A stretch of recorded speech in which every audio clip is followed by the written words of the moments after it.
Salmo 79. Lleva por título, según la Reina Valera 60, dice: lamento por la destrucción de Jerusalén. ¿Sí lo notan? Allí los que tienen esta versión. Y luego tiene un título allí, que ese sí está en la mayoría de versiones, Salmo de Asaf. Vamos a leer estos 13 versos. Oh Dios, vinieron las naciones a tu heredad, han profanado tu santo templo, redujeron a Jerusalén a escombros, dieron los cuerpos de tus siervos por comida las aves de los cielos, la carne de tus santos a las bestias de la tierra, derramaron su sangre como agua en los alrededores de Jerusalén, y no hubo quien los enterrase. Somos afrentados de nuestros vecinos, escarnecidos y burlados de los que están en nuestros alrededores. ¿Hasta cuándo, oh Jehová, estarás airado para siempre? ¿Andará como fuego tu celo? Derrama tu ira sobre las naciones que no te conocen y sobre los reinos que no invocan tu nombre, porque han consumido a Jacob y su morada han asolado. No recuerdes contra nosotros las iniquidades de nuestros antepasados. Vengan pronto tus misericordias a encontrarnos, porque estamos muy abatidos. Ayúdanos, oh Dios de nuestra salvación, por la gloria de tu nombre, y líbranos y perdona nuestros pecados por amor de tu nombre. Porque dirán las gentes: ¿dónde está su Dios? Sea notoria en las gentes, delante de nuestros ojos, la venganza de la sangre de tus siervos que fue derramada. Llegue delante de ti el gemido de los presos, conforme a la grandeza de tu brazo. Preserva a los sentenciados a muerte y devuelve a nuestros vecinos en su seno 7 tantos de su infamia, con que te han deshonrado, oh Jehová. Y nosotros, pueblo tuyo y ovejas de tu prado, te alabaremos para siempre, de generación en generación cantaremos tus alabanzas. Bien, como lo hemos podido observar, este es un salmo de lamento. Según nos lo decía aquí en el comienzo de este salmo, vamos a comenzar a leer estos versos según esta versión, pero ya introduciéndonos dentro de ellos vemos lo que trae este salmo, lo que contiene y cómo está el corazón del salmista allí. Y como por título vemos que el autor de este salmo es Asaf, quien nos está expresando aquí un salmo de lamento. ¿Qué podemos decir más de este salmo? Algo que nos ayuda a introducir a este salmo, que a través de la historia hemos visto que las guerras, la opresión de pueblos poderosos, de pueblos que son más armados que otros, los mandos de diferentes posiciones, producen guerras, producen discordias, producen disputas, en las cuales algunos de los dos salen muy heridos.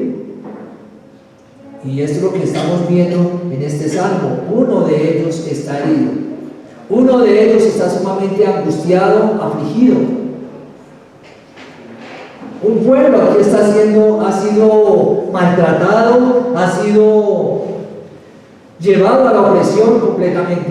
Y eso es lo que el salmista nos está contando en estas palabras, en estos versos. Entonces podemos ver también que este salmo es una breve o un gran cumplimiento de lo que Dios ha dicho, y lo vamos a ver a medida que vamos estudiando este salmo. Algo también que podemos observar de este salmo es que lo podemos fraccionar, lo podemos separar en 3 partes.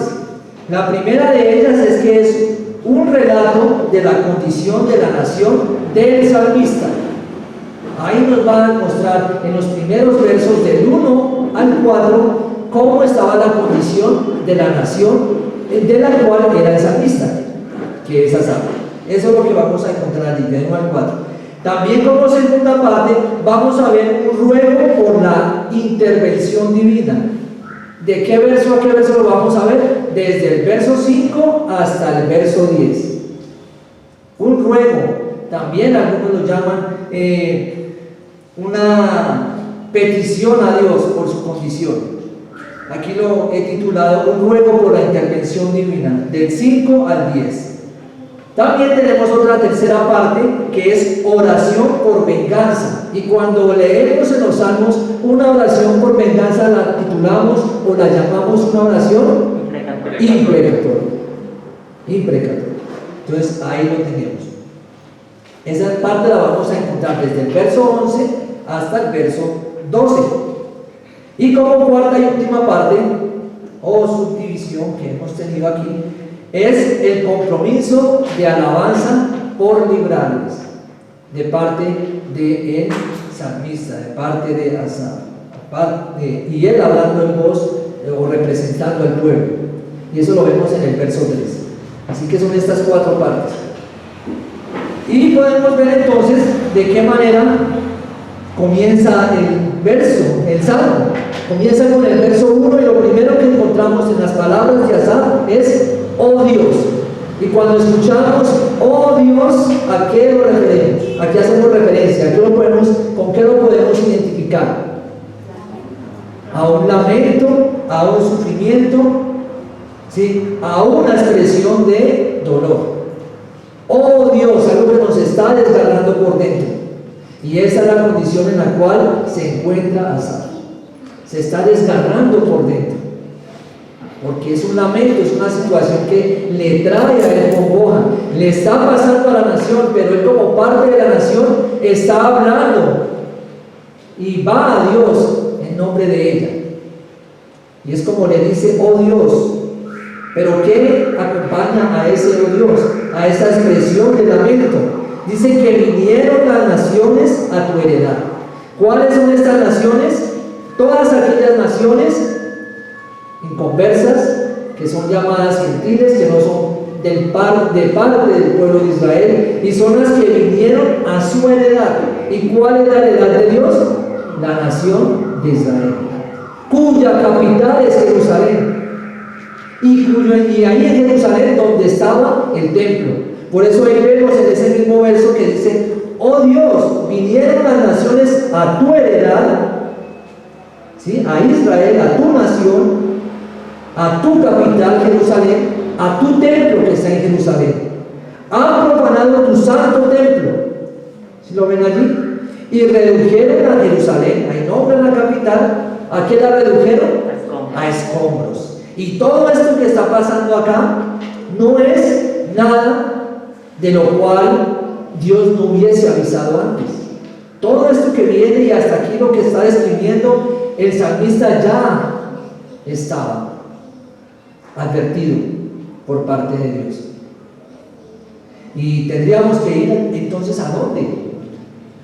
A más allá de la palabra, más adelante, más atrás, perdón, ¿no? Para poder entender dónde. Entonces quiero que me acompañen, vamos a leer unos pasajes allí. Y vamos a estar en Deuteronomio, que hemos estado hablando, mi hermano estuvo hablando en cuanto al capítulo 28, donde están las bendiciones por la obediencia, como también las consecuencias por la desobediencia.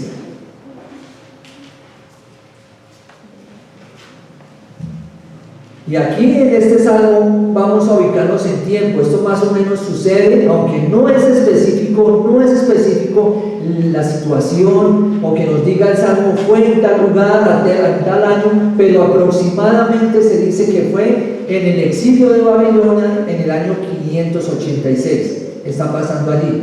Pero mucho antes de esto, Dios había dado unas ordenanzas y había declarado unas bendiciones si obedecían al pueblo, y también había dicho que vendrían consecuencias si desobedecían. Y quiero entonces que notemos allí en Deuteronomio 28, 25. Si ya lo tienen, me dicen allí amén para poder leerlo. 28, 25. Si lo tienen, y dice: Jehová le entregará derrotado saldrás contra ellos, y por 7 caminos subirás de delante de ellos, y serás vejado por todos los reinos de la tierra. Ahí era una consecuencia ¿de qué? De la desobediencia. Esto vendría. Y note el versículo 32. Tus hijos y tus hijas serán entregados a otro pueblo, y tus ojos lo verán y desfallecerán por ellos todo el día, y no habrá fuerza en tu mano. ¿Consecuencia de qué? De la desobediencia. Noten el versículo 36. Jehová te llevará a ti y al rey que hubieres puesto sobre ti, a nación que no conociste, ni tú ni tus padres, y allá servirás a dioses ajenos, al palo y a la piedra. Versículo 37. Y serás motivo de horror, y servirás de refrán y de burla a todos los pueblos a los cuales te llevará Jehová. Noten ahí cómo Dios ya había dicho que vendría si desobedecían. Y aquí en el Salmo, volviendo a nuestro Salmo 79, estamos viendo que lo que acabamos de leer y lo que ya Dios había, como decirlo de esta manera, advertido que iba a suceder si no obedecían, lo vemos aquí como un cumplimiento. Y no solamente como un cumplimiento, lo vemos como un lamento que está en la nación, está representado por un salmista, por Asaf, y las consecuencias que trajeron. Y vamos a verlas del verso 2 al 4, y van a notar que lo que hemos leído en Deuteronomio es lo que vino sobre ellos. Para que entendamos que cuando Dios advierte algo, Dios no se le olvida. ¿Sí? Y Dios lo que Él dice, lo hace. Y entonces dice, en el verso 2, dieron los cuervos de tus siervos por comida a las aves de los cielos. Y esto lo leíamos en el versículo 25. Jehová te entregará derrotado delante de tus enemigos, por caminos saldrás contra ellos, y por 7 caminos subirás delante de ellos. Y ahí más adelante en el 26 dice, y tus cadáveres servirán de comida a toda ave del cielo. Tal cual lo dijo Dios, tal cual sucedió. En el Deuteronomio 28-26 exactamente. Y esto es lo que sucede. Ahí lo vemos en el segundo verso del Salmo 79. Luego dice que esos cuervos que habían estado allí, que habían matado, que habían invadido ahí en la nación y estaban allí, servían de comida, de alimento a las aves de los cielos. Luego dice, la carne de tus santos a las bestias de la tierra.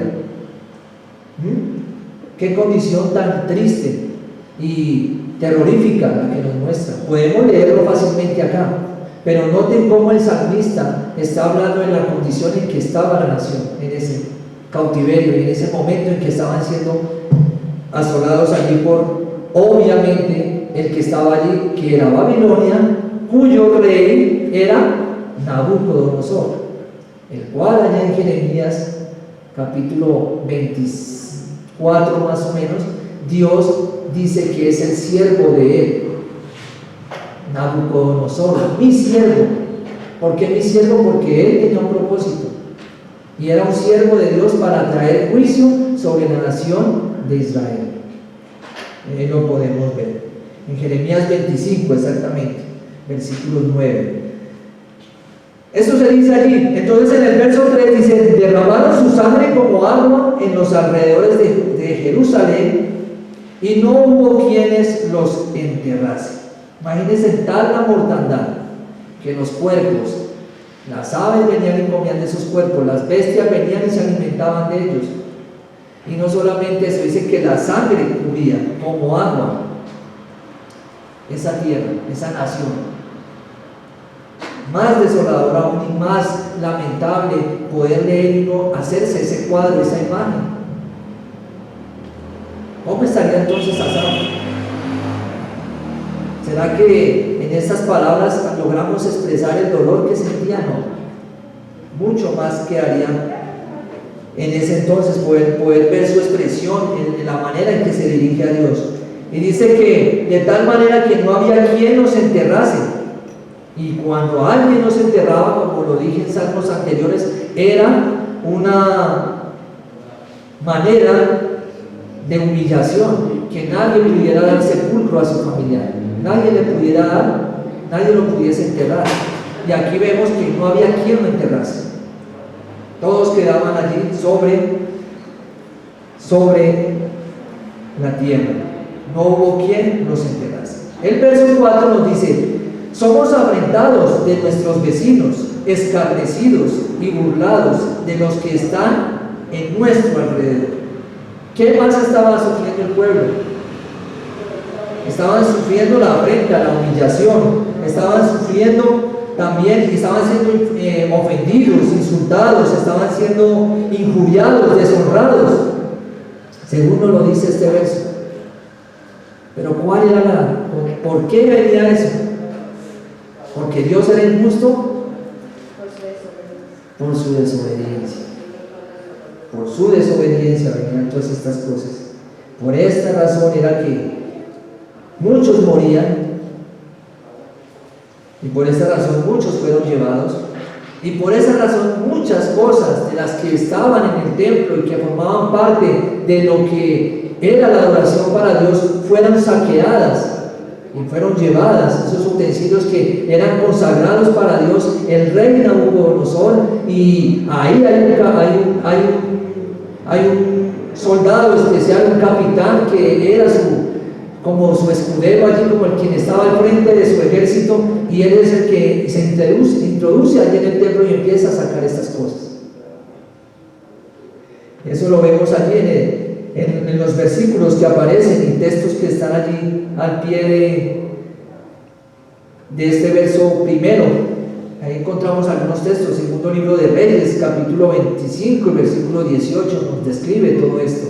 En el segundo libro de Crónicas también está, y en Jeremías 52 también se describe, por si de pronto queremos ampliar más en cuanto a la lectura de estos primeros versos. Y ahí vemos entonces cómo es profanado, cómo es sacado los utensilios del templo, cómo hay muertos allí, y todo ¿por qué? Por la desobediencia. Ahora vamos a ver qué pasa a continuación, pero tenemos que entender que muchas veces a nuestra vida vienen circunstancias difíciles, pruebas, dolor, lamento. ¿Por qué? Por desobediencia. Y eso es algo que a cada uno en lo personal nos corresponde ir a Dios, y Él por medio de su palabra nos va a responder en qué hemos desobedecido. Pero es algo que nos compete a cada uno de nosotros. Ahora, también hay momentos que vienen que son lamentables para nosotros, pero muchas de esas veces, de esas circunstancias, no son por motivo de desobediencia. También son cosas que tenemos que atravesar y vivir para nuestro crecimiento.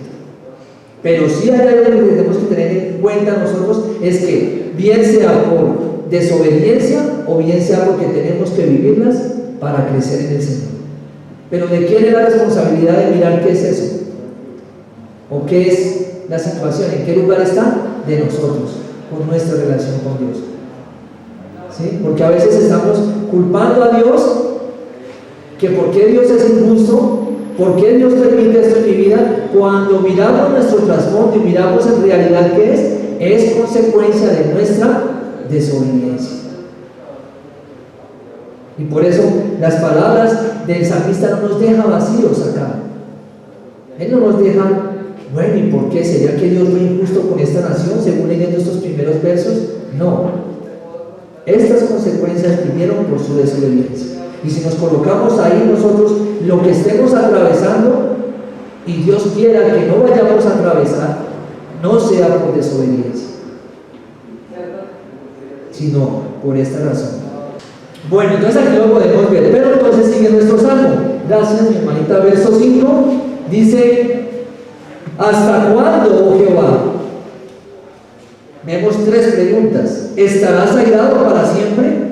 ¿Arderá como fuego tu celo? Así que tal era la condición, tal era la presión, tal era la incertidumbre que se vivía, que ¿qué pregunta el salmista a Dios?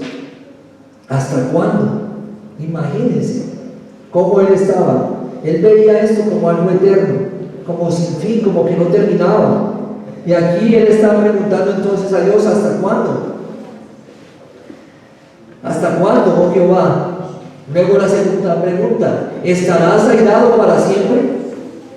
El salmista Asaf, ¿qué entendía? Que lo que estaba pasando era alguna catástrofe, alguna calamidad o alguna cosa externa que le había venido a su vida. No, él sabía que lo que estaba pasando venía por la ira de Dios. Él sabía, de seguro, bien sea por los escritos pasados o bien sea por el testimonio verbal que se iba dando a sus generaciones, de que Dios había dado unas consecuencias, que Dios también había dado bendiciones si obedecían. Y aquí entonces vemos que Asaf sabía que la ira estaba sobre esta nación, y esa ira era la de Dios. No era la de Nabucodonosor, no era la de Babilonia, era la de Dios, que sí usaba esta nación, Babilonia, que sí usaba a este rey como instrumento, sí, pero él sabía que venía de Dios, que él sabía que venía de Dios. Entonces, Asaf sí supo colocar en su lugar la situación y decir: esto viene por causa de desobediencia, no de injusticia de Dios. Ahora, la otra pregunta es: ¿arderá como fuego tu celo? Imagínense, ¿arderá como fuego tu ira? También podemos colocarla allí.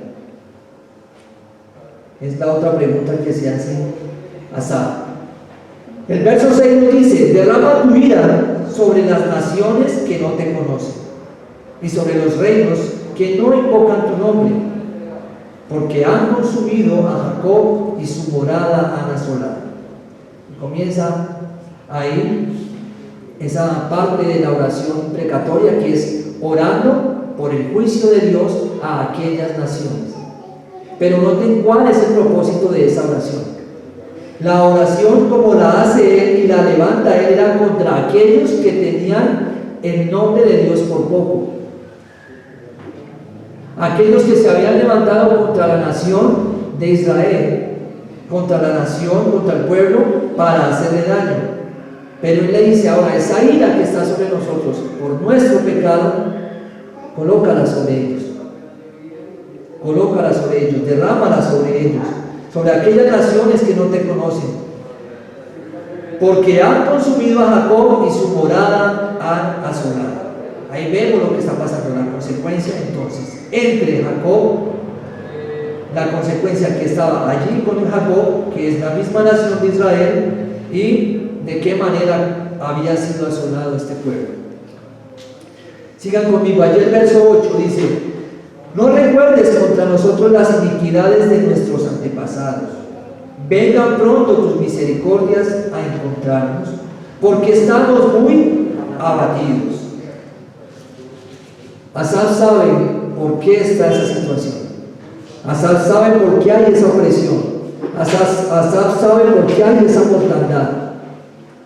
Asaf sabe que es la ira de Dios, pero también Asaf sabe a qué Dios está orando y a quién le va a pedir. Y esa es la quien le dice: no recuerdes nuestras iniquidades. ¿Las iniquidades de quiénes? De sus padres, sus antepasados. ¿Cuáles eran esas iniquidades? ¿Habían ido detrás de otros dioses? ¿Se habían unido con mujeres que no debían unirse? Las cuales Dios de antemano les dijo: no te unirás, no lo harás, de muchas maneras. Y ahora aquí también le dice entonces que no recuerde los pecados, las iniquidades. Sabemos que iniquidades son pecados que a conciencia hacemos y sabemos que son pecados. Y le está diciendo entonces a Dios que por favor no se acuerde de eso, que le perdone esos pecados, y que en cambio vengan pronto sus misericordias. Y ahí vemos el atributo de Dios. Y vemos cómo Asaf sabía que en Dios había ira. En Dios hay ira. Pero también sabemos que en Dios hay misericordia. Pero misericordia para todos, no. Misericordia para aquellos que se humillan a Dios. Esa misericordia especial aquí es de perdón. Hay una misericordia que Dios tiene aún para aquellos que no son creyentes, que no confían en Él. Es el poder respirar, el poder ver que su tierra sea fructífera, el poder tener aún una lluvia temprana y tardía, el poder tener el sol. Esas misericordias, que también le llaman gracia. Pero aquí vemos, es exclusivamente aquellos que verdaderamente colocan la mirada a Dios. Así que en Dios hay ira, Dios está irado, pero también Asaf acude a Dios en su misericordia. Y sobre los reinos que no invocan tu nombre, porque han consumido con su morada asolado. Y el verso 8 nos dice esto: vengan pronto tus misericordias a encontrarnos, porque estamos muy abatidos. Esta era la radiografía de la nación, y Asaf solamente estaba delante de Dios diciéndole: estamos abatidos, toda la nación está angustiada. Y eso lo podemos ver, ¿no? Tenemos que ver cómo Nehemías llegó y vio los muros, vio esta nación cuando llegó y cómo la encontró en ruinas. ¿Y qué produjo eso en Nehemías, perdón? Tristeza, dolor, ¿sí? Lloró, dice que lloró. Ahora imagínense, si eso fue Nehemías viendo lo que había pasado, imagínense lo que lo estaban viviendo. ¿Cuánta más angustia habría? Y es ahí donde podemos entender cuando a veces nos dicen: hermano, ayúdenme a orar. Y uno ora y trata uno de tomar la situación del hermano o de la hermana como nuestra y poder ayudarle como a llevar esa carga y a orar, pero solamente la persona que la está viviendo sabe el dolor que eso le causa. Y si oramos y estamos al lado como hermanos apoyándole en oración, pero solamente la persona que está viviendo la situación y sabe el dolor que le causa la impotencia, esa persona entiende el verdadero dolor. Y aquí vemos a Asaf hablando por la nación y mostrándonos esa congoja tan grande, ese lamento, lo abatidos que estaban. Verso 9: ayúdanos, oh Dios, de nuestra salvación. Ahí paramos y vemos Dios airado, vemos Dios de misericordia y vemos que Asaf ora a un Dios que salva. ¿Asaf conocía a Dios? Sí. ¿Asaf sabía a quién elevaba la oración? Sí. La pregunta que nos podríamos hacer: nosotros cuando vamos a Dios, ¿sabemos a qué Dios nos estamos dirigiendo? Y hemos pasado un tiempo en conocer a Dios para saber de qué manera ir a Él y pedirle a Él de la manera adecuada. Y no solamente orar y decir ya oré, sin entender claramente y sin saber ese Dios el cual se revela en su palabra. Y vemos aquí cómo Dios Asaf lo está mostrando en su oración. Una vez más, ira, misericordia y ahora salvación. Ayúdanos, oh Dios, de nuestra salvación. Asaf sabía que en ningún otro lado vendría la salvación sino de Dios. Asaf sabía que no era de ejércitos. Asaf sabía que no era por una estrategia de guerra. Asaf sabía que no era por eso. Asaf sabía que era de parte de Dios la salvación. Y eso es lo que nosotros, en eso debe atravesar nuestro corazón en esta noche y nuestra mente.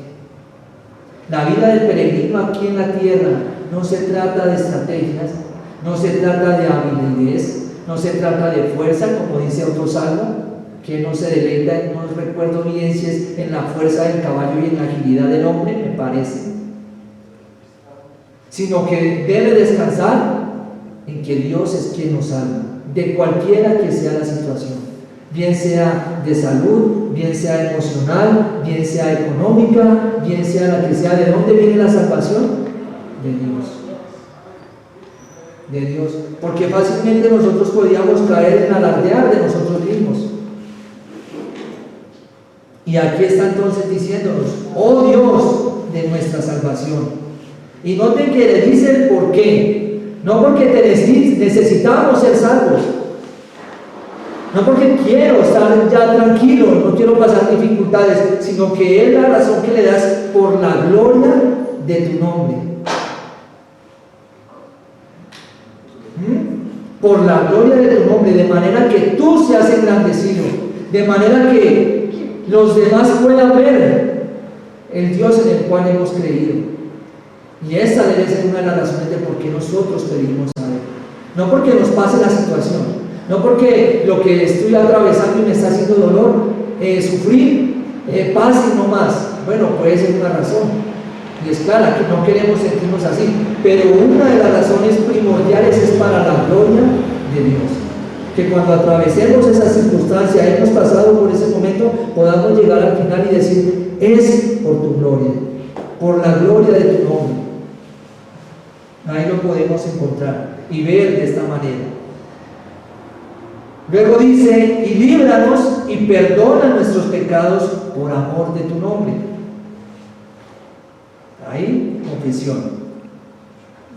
Así que Asaf sabía en dónde estaba, en dónde se encendió la mecha, en dónde se comenzó a encender esa ira, desde que el pueblo prevaricó, desde que el pueblo pecó, desde que el pueblo desobedeció a los mandatos y comenzó a ver los dioses de otras naciones y decía: no, este Dios sirve para tal cosa, cojámoslo, tomémoslo, adorémoslo. Este Dios sirve para que la tierra sea fructífera, tomémoslo, orémosle, adorémosle y exaltémosle, sacrifiquémosle.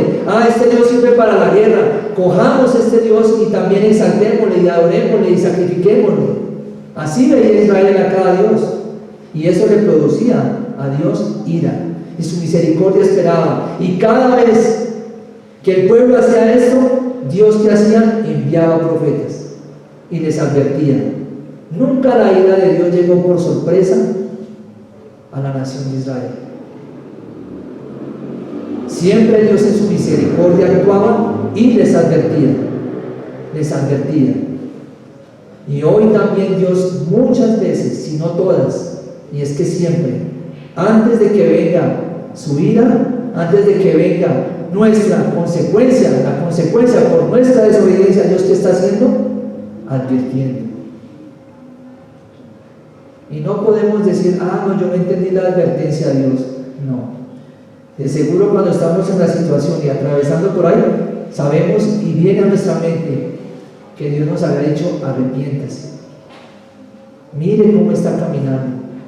Mire lo que está diciendo. Mire lo que está oyendo. Mire lo que está viendo.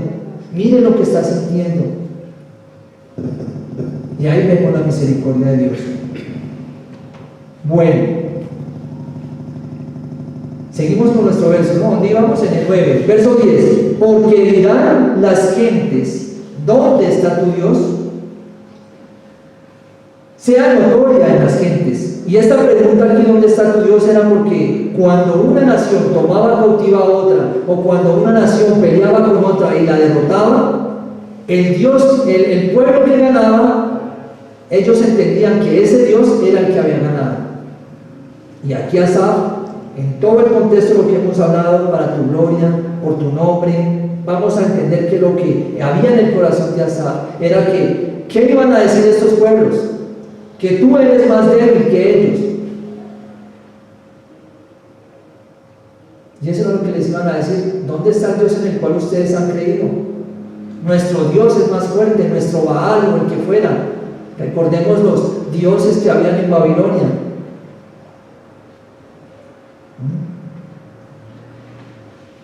Entonces a esto hace referencia a este verso y estas palabras de Asaf.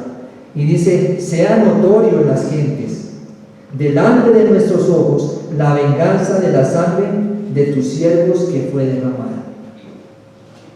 Y aquí vemos esa oración también imprecatoria, pero ahora ora a favor de aquellos hombres que tal vez en el templo estaban sirviendo, que temían a Dios y que fueron también muertos a espada en medio de ese exilio.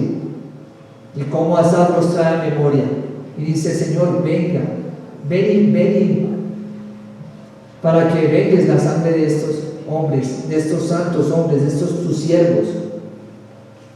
Y creo que llegará un día donde Dios lo hará. Podemos ver por la palabra que un día la ira de Dios se derramará completamente y Dios dará el pago justo a cada uno, aun aquellos que atentaron contra sus siervos, porque aún hay persecución, aún muchos mueren por causa de Cristo. Hoy estamos aquí y en otro lugar pueden estar siendo quemados, en otro lugar pueden estar siendo torturados, y nosotros aquí estamos cómodos. Pero a lo largo de la historia vemos siempre que van a haber ¿qué? Mártires, siervos que mueren por causa de Cristo, siervos que mueren por el temor a Dios.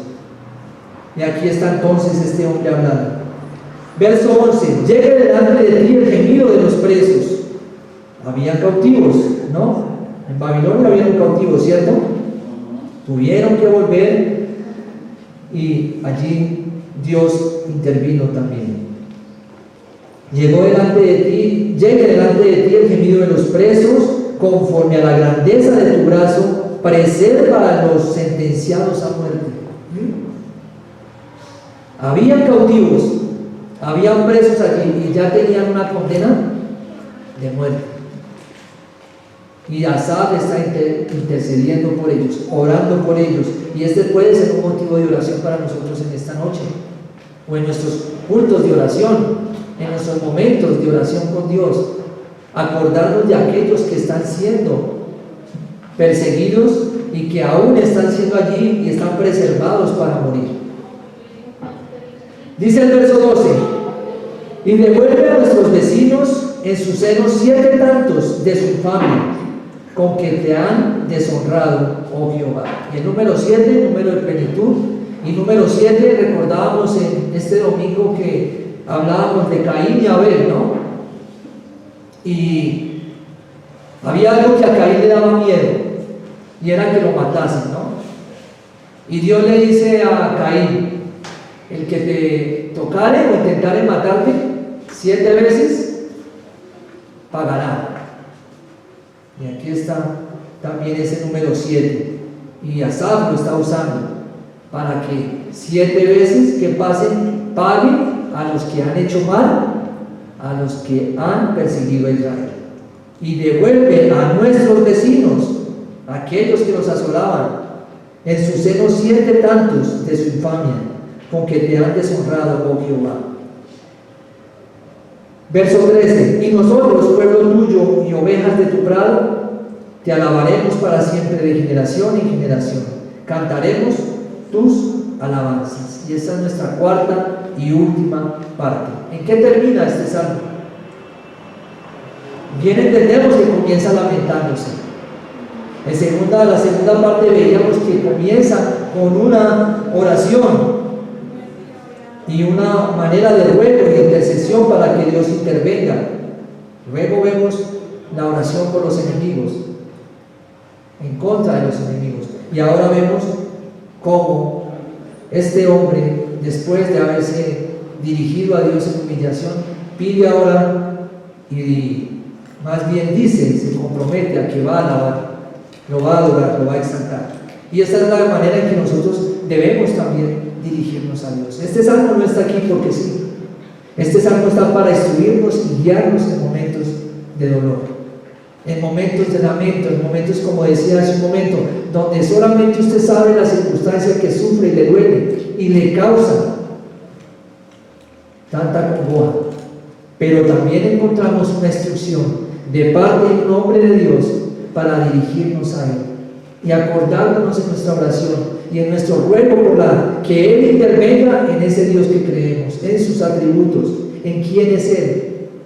Y no solamente en eso, sino que además nos lleva a que Dios un día haga su juicio y que un día Dios pague a quien le merece. Pero es Dios, no nosotros.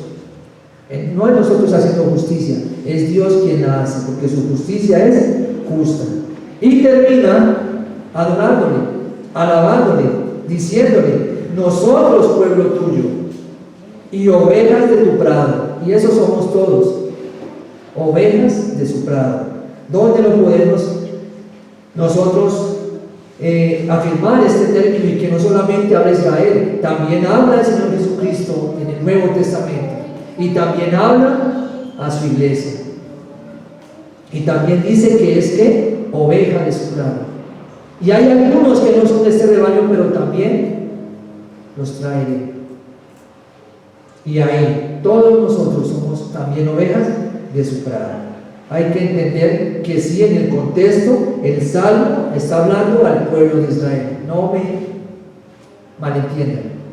Pero ya teniendo nosotros la revelación completa, también nosotros somos ovejas y somos de su prado. Y eso nos debe dar confianza, seguridad en medio de cualquier circunstancia que nos encontremos. ¿Y qué haremos nosotros como ovejas de su prado? Alabarla. Bien sea que estemos en la cúspide cuando nos sentamos así, bien sea que estemos afligidos, llenos de lamento, llenos de dolor. Ojalá no sea, como decía anteriormente, por desobediencia, sino porque es necesario para crecer en Cristo, pero siempre debemos alabar. Y no solamente nosotros debemos inculcar a nuestras futuras generaciones a alabarle. ¿Inculca usted a sus hijos a alabarle? ¿Inculca usted a los más pequeños que tenga en su casa, que no sean hijos suyos, a alabarle? Eso es lo que debemos hacer. Así que este salmo es bueno para, en esos momentos, ir al Señor y descansar en Él, sabiendo que de Él viene, como decía el salmista, la misericordia y la salvación. Amén. Oremos. Padre, en esta noche hemos podido extraer de tu palabra, Dios, aplicación a nuestras vidas, Señor, sabiduría para nuestro corazón. Sabemos que es allí donde encontramos el aliciente, encontramos la fuerza que nuestra fe necesita, Dios. Padre, ayúdanos porque muchas veces podemos ver y hablar de la nación de Israel como una nación contumaz y rebelde, pero si mirásemos con una mirada sincera, con una mirada justa, también somos desobedientes. Muchas veces, bendito Dios, tenemos que venir a ti, Señor, rogando por tu perdón y por tu favor. Y muchas veces tal vez juzgamos a la nación de Israel, pero también atravesamos por las mismas situaciones, haciéndonos ídolos, caminando y yendo hacia lugares según nos parezcan, cuando tú no nos has dicho nada. Ayúdanos, Padre, a que cada caminar, cada paso que demos sea conforme a tu voluntad, y a entender que si nos hemos desviado, podemos acercarnos a ti y encontrar tu perdón, encontrar ese Dios de misericordia, ese Dios de salvación, que lo hace todo para su gloria. Le damos a ti la honra en esta noche, en el nombre de Jesucristo, tu Hijo. Amén.